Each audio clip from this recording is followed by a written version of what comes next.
Hi, it's starting out with Wave Recipes, and this is my review of the Kalorik 8-Quart touchscreen air fryer. So let's go ahead and get it unboxed. Alright, so got it unboxed. It comes with this big trivet here that goes inside the big basket. So we'll go ahead and stick the trivet on in there like this. Let's see if I can get it in there nice and flush. I just have to turn it this way. Yeah. Okay, it's in there now. So that's how you get the trivet in. Pretty big basket, that's for sure. Alright, so for paperwork, there's basically a manual here, and there's a little bit of other paperwork, I guess something about making sure you don't burn your house down type stuff. And the plug that it comes with is a 2-prong polarized plug. The cord length is pretty long length of my arm there. And they said that the cooker is 1700 watts, so for, just the 8-quart basket air fryer, 1700 watts should suffice just fine, but we'll do some testing and even measurements and stuff a little later. The cooker's temperature ranges are between 150 degrees Fahrenheit to 400 degrees Fahrenheit. Most of the cooking functions, though, do between 180 to 400 degrees Fahrenheit. And I'll get into a little bit more of the details there later. The cooker only does Fahrenheit. That's something I wanted to make sure to point out. It does not do Celsius. So if you need Celsius for whatever region you're in, this cooker doesn't do it, and I would suppose that maybe they don't sell this in places that do Celsius, or maybe they sell a version that is just Celsius for places that do Celsius. I don't know. The time ranges for the cooker are up to 60 minutes, so up to 1 hour. And so now I'm going to basically just show you around the cooker a little bit. Basically, you see it's got that front and then the side profile. There's nothing on the side. There's like the vent at the top. There's like these vents at the top where air comes out at the top, and the other side has nothing on the other side. And then the back looks like it has some exhaust in the back there. So that's basically all there is to looking around the cooker. So here's a closer up view of the cooker. Basically all of this will light up when we plug it in, and I'll do that in a moment. But inside, I just wanted to show you this huge basket inside. I mean, this thing, it's pretty big, pretty huge.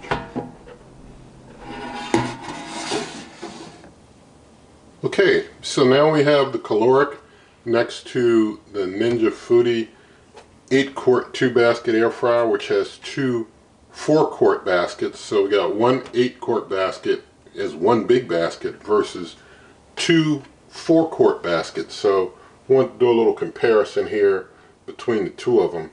And so I'm going to just open up and show you, like, you can see the difference in the basket size here. I mean, you can see how much bigger the basket is. And I want to take the trivet from out of the 4-quart basket for one of the 4 quarts, and I'm going to stick that in here, and I'm going to get, well, you see how that looks. I mean, it's like there's room to spare. I'm going to see, well, it looks like 2 wouldn't fit. I'm going to just get the other one out. So 2 together wouldn't fit side by side like that. They're kind of overlapping. So it's like the spare space, I guess, around the sides and such. Maybe that makes up for the excess space there. So, the space where they overlap, maybe the space around the sides makes up for that. So, with this, you have like one huge basket. You can cook a whole bunch in one big basket. Whereas with the 2-basket air fryer, you've got 2 baskets that are smaller. You could cook things that are being cooked at different times and temperatures. So you got that benefit of being able to cook 2 different things at once. But you can't cook something big in this like you can in this. So those are basically your pluses and minuses, trade-offs to consider. I'm going to do some measurements real quick just to measure around things. So if we look at the height, we see the Kalorik is taller. And it looks like the Kalorik is about let's see, I'm going to say 13.5 inches, whereas the Ninja is just under 13 inches is what it's looking like to me. I'm going to do front to back. I'm going from the back to the end of the handle. I'm seeing about 13 inches for the Kalorik. I'm seeing, let's see, seeing about 13.5 inches there. It's a little more handle going on. Going to, let's see, we can go across the top and see it's just maybe just a little over 14 inches across the top of the two basket one. Going across the top of the Kalorik, we see that we're looking at about 11 inches across the top there, like that. And I guess going this way, well, I guess we've already done it across the top, so that's good enough for that. I'm going to just measure a basket, see the difference in baskets. So here we've got like 9 inches top to bottom. And looking at the Kalorik basket, top to bottom, well, front to back I should say, not top, front to back, 10 inches. So 1 extra inch on the Kalorik from front to back there. Now if we take the Ninja, I mean, you know, across it's just like 6 inches across the width of the basket, whereas the Kalorik basket across the width is 10.5 inches across there. And so now if we do the depth of the basket, we see we got 4 inches on the depth of one of these baskets. With the Kalorik with depth, you're getting over 4 inches. You're getting about a little over 4.5 inches of depth there. So that's pretty interesting. So those are some interesting measurements. Just remember, you're looking at about 10.5 that way, and you're looking at about 10 that way. So you can fit things, anything that's basically less than 9 inches is gonna, I mean less than 10 inches.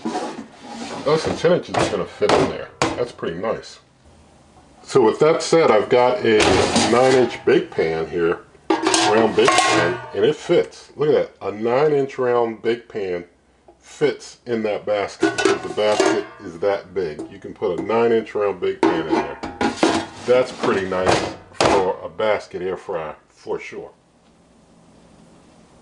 Okay, the basket's so big, I figure we'll do a 5-pound chicken fit test and see if a 5-pound chicken will fit. It's frozen, I'm not going to be cooking it. But there you go, 5-pound chicken fits in there. Wow, what do you have to say about that? I mean, that is impressive.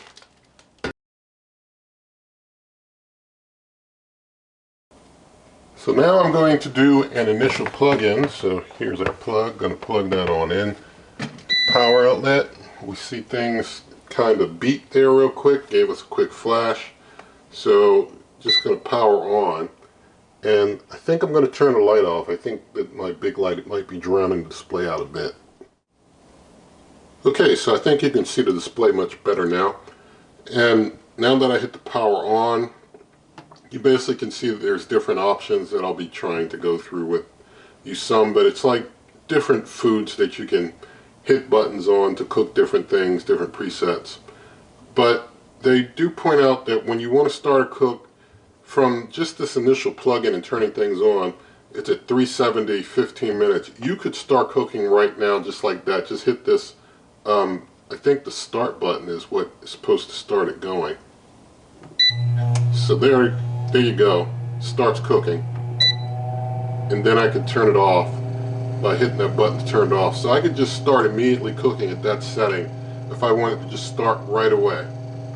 Now I'm going to turn it back on, and I'm going to, let's say I wanted to do one of the settings or something. Then you would like hit one of the settings, whatever setting you wanted, and then you hit this button to start it going if it was already not running. But when I turn it off, basically I guess it does its cooldown sequence before it'll actually stop. So got to give it a moment to do this cooldown. We'll see how long this takes. And I didn't run it any time, so it's not like it's measuring how hot things are. I'm sure it can't be, you know, hot in there after a few seconds.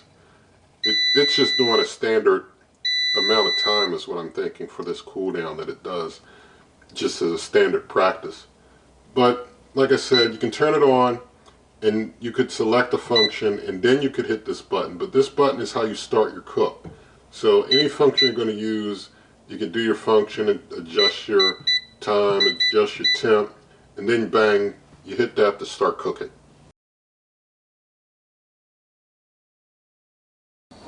Okay, so now I've got a temperature probe in the basket, and so I'm going to try and do a temperature test. I forgot I need to turn the light off so you can see the display. Okay, so I got the light off, still got the temperature probe in there, and going to close up. Alright, so got it in there and things flashed on when it noticed the basket went in. Going to turn the cooker on. I'm going to up the temperature to the maximum, and so there's our max of 400. For the cooking time, I'm going to leave it at 15. I'm just going to probably let it go for maybe 10 and see how things look after 10 minutes. So just going to hit start with that, and we'll see how things look in 10 minutes.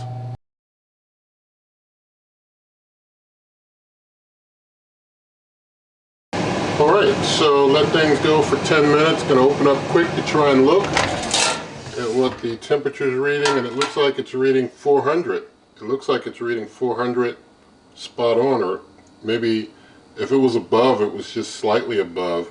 But I think it's keeping an even 400, or you know, pretty close to even 400 there, so that's pretty good.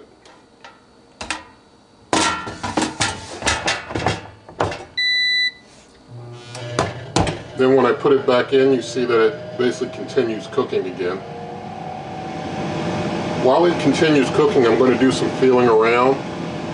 Feeling here on the door, it's pretty warm but not hot. It's warm but not hot there. On top, it's not hot at all on top. I mean, it's like feeling cool on top. The side here, it's warm, not hot. Same for this side. Back, I think the back's a little, yeah, the back's like a little hot, but not really hot. I mean, like, I don't want to keep my hand there a long time, but I can put my hand there, you know what I mean? Down bottom here, yeah, the counter feels warm. The counter is definitely warm, no doubt. The counter is warm. The counter all the way around is feeling kind of warm there on the counter, sure. I'm hoping, Lord willing, it doesn't mess up the counter. I think I might have to put a mat or something underneath it just to, you know, maybe, yeah, I'm thinking I'm going to put like a little bacon grow mat or something underneath it just to try and, Lord willing, not overheat this counter or anything. So that's pretty interesting. Checking changes on the fly. You can go up in time, so like if I go out, you know, I can add time on the fly. Temperature changes on the fly. I can change temperature on the fly. So that's pretty interesting there too. Alright, so now I'm going to stop it and let it do its cool down thing. We'll see if maybe it goes longer on the cool down, or is it just, like I said, just a standard time cool down. Since it's really hot, will it cool down for longer? I don't know. We'll see.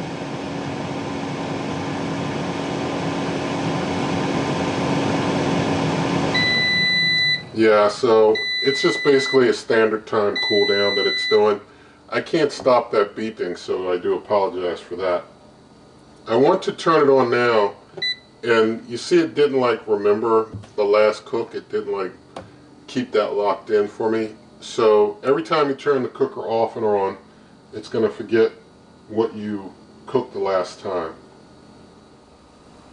Alright, so now the cooker is setting with the off mode, and basically I wanted to show, like, if you turn it on and then you want to turn it completely off, you're supposed to be able to hold the off button for a few seconds and it'll go totally off. So I'm just going to hold it and see what happens, and see it turns totally off. Or if you just don't touch it for a while, it'll basically turn itself off if you just leave it alone after a cook.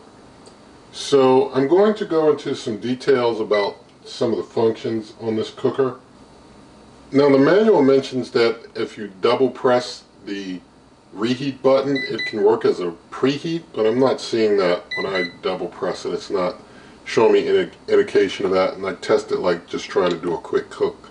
After double pressing reheat, it didn't do anything. But the reheat button, when you press it, you see it's showing 150 degrees Fahrenheit. Reheat works between 150 to 180. It's the only setting that goes down that low.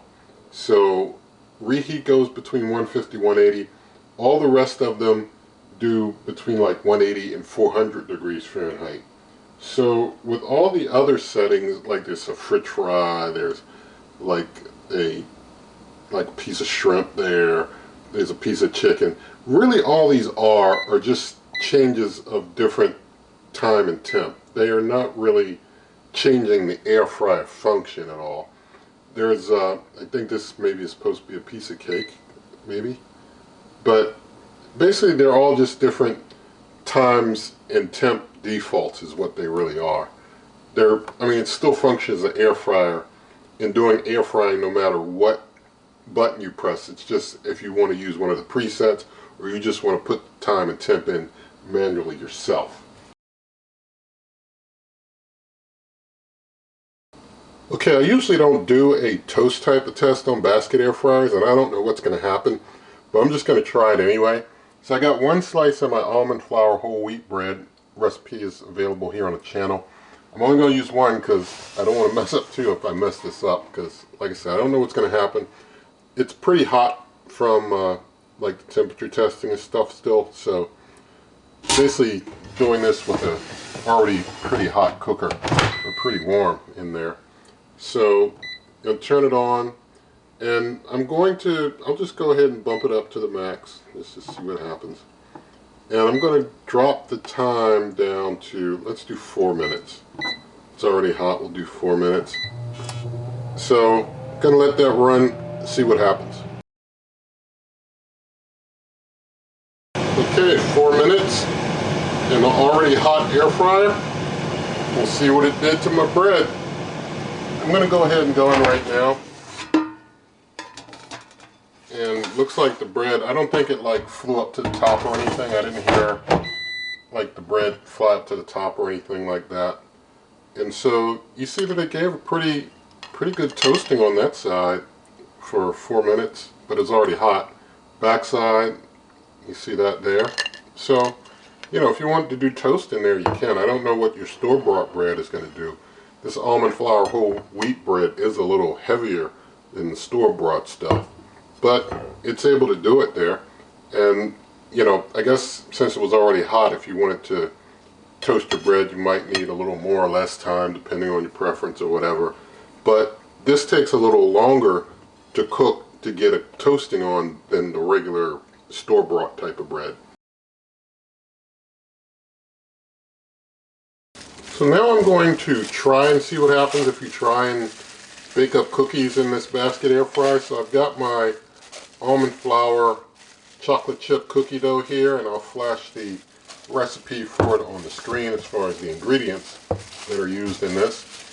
And I've done this in some other videos here on this channel. There's nearly 800 videos on this channel now, so several of the videos I've done almond flour chocolate chip cookies if you want to see it done in further detail or in some other types of cookers. But the cooker is still kind of hot from the earlier cook. Well, it's not too hot. I can put my hand in there, so it's just a little warm. But I've got some extra light olive oil that I'm going to spray on the trivet. Just going to spray the trivet down so that things don't stick too much. And Lord willing, the extra light olive oil has a high enough smoke point that the oil won't go rancid on us during the cooking. I'm not going to be cooking at the maximum temp anyway, so we should be okay. I'm going to try and lay out a dozen cookies on the trivet. So I'm just going to, as I get these scooped out, just set them, try and make a cookie shape till I get a dozen of them laid out. Alright, so I've got a dozen cookies in there, and so I'm going to close up now. And I'm going to turn it on. I'm going to take the temperature, well I guess I'll just hit the cake button just for the sake of hitting it. But I'm going to take the temperature up to 325, take the time down to, taking the time down to 20 minutes. They say for cookies you should do 325, 16 to 20 minutes is what they recommend. So I'm doing 325, 20 minutes. I'll probably check them after 15, but gonna hit the start button. We'll see how things go. I'll bring you back. Alright, so I've let things go for just 10 minutes because it smells like things are baking up pretty well in there. So I'm just gonna open up after 10 and just gonna see what's going on. So we'll see how they look after 10 minutes. I tap the tops. They still need a little more cooking inside, I can tell from just tapping them. So I'm going to give them another, I'm going to say 3 minutes. Give it another 3, yeah. So I'm going to let it go for another 3 minutes and then I'll bring you on back. Alright, so let things go for 13 minutes total. I'm going to open up and you see how things look. They're pretty well cooked. They feel firmer. Yeah, they've got some good firmness. So they're done. Got to be careful when you're tapping on chocolate chip almond flour cookies, because if you tap right on a chocolate chip, usually the chocolate is really, really hot. The almond is, I guess you can touch it without burning yourself, but the chocolate chips are super hot. So that's something to be careful about when cooking any almond flour, chocolate chip type of thing, if you want to just do the tap test like I do. I'm going to get all of these out on the plate and then I'll check the bottom of some of them after I get them out. And I know the cooker is going to probably do a little bit of a post-cook cool down, but that'll be okay. Let's get this one here. 2 more. And I'll be all done getting all the cookies out. Nothing really stuck to the bottom, you can see that there. So I want you to get a good look there. And I'm going to go ahead and turn the cooker off. So hold the button and alright, it shuts down. So here we have our finished cookies. See the bottom? Looks good. Top, you know, you got a little browning. It's an air fryer, right? So I'm going to just let these cool down for just a little bit. So I've given the cookies some time to cool down, and I'm going to thank God for a cookie here and give it a quick taste.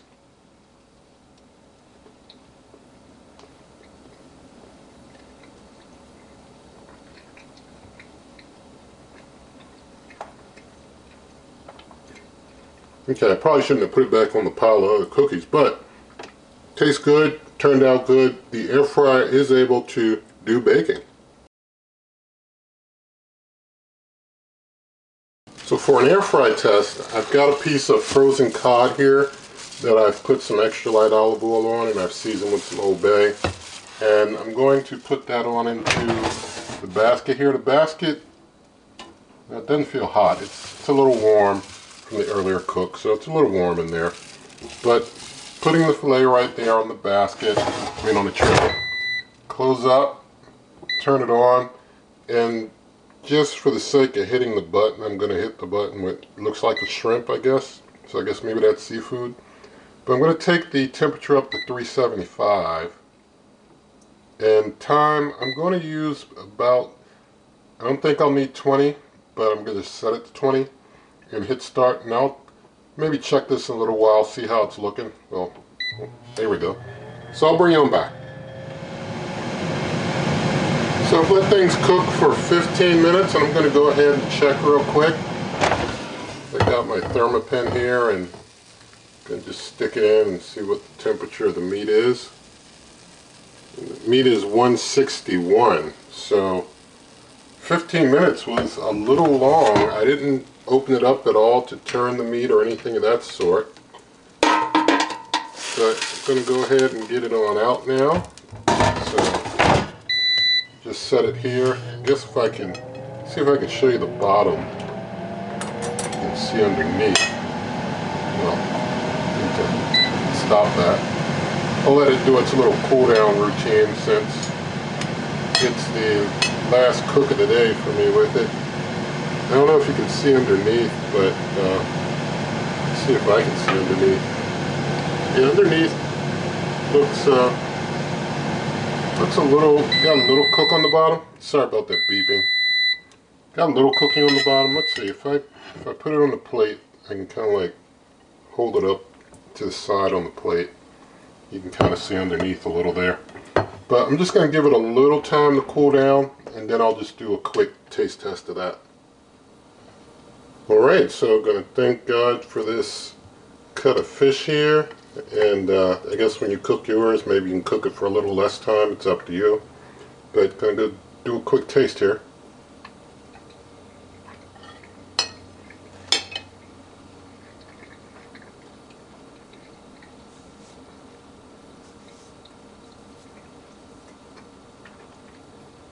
Okay, yeah, it's a little dry. You know, maybe I should have done, like, checked it after 13 minutes or 12 minutes or something, see how it was doing. I don't know. But anyway, we know that it can do the air fry, it can do the bake, it can make toast even though, you know, it's only heating from one side, so it is what it is with that. But I wanted to talk about cleaning the cooker some. Basically, when it comes to cleaning, the trivet and basket are dishwasher safe. They don't say which rack. I'll be washing all my stuff by hand though. They say don't use anything abrasive. You can soak the accessories if you need to get any stains off of them. And basically just want to use like a soft soapy rag and wipe things off, and then use a wet one to basically, you know, wash any soap residue off of things. And it looks like things don't stick very much, and I guess from a health standpoint, you who know about that, you know, you can take your cue from that if that's a concern. But for you who don't know about that, I would say a good documentary is named The Devil We Know, if you want to watch that. So let's talk about the warranty. The cooker comes with a 1-year warranty, and basically Kalorik, when you call them and tell them about your problem, they decide based on your issue and circumstances whether they want to make it a zero-cost return or not. So you just have to see what happens if you have a problem. But in this video, nothing is sponsored, and so I do hope that you did like the video. In the video description, there are lots of ways to help the channel, such as my cookbook, merch, memberships, donations, link to the Amazon shop. Pay the same price for any stuff there. Help the channel out with that as well. And so there's lots of ways to help out if you want. Also, you can always check out my blog, superwaveovenrecipes.com. And so with all of that said, if you did like the video, please give it a thumbs up. Share the video with a friend, leave your comments, subscribe to the channel, hit that notification icon, and good eating.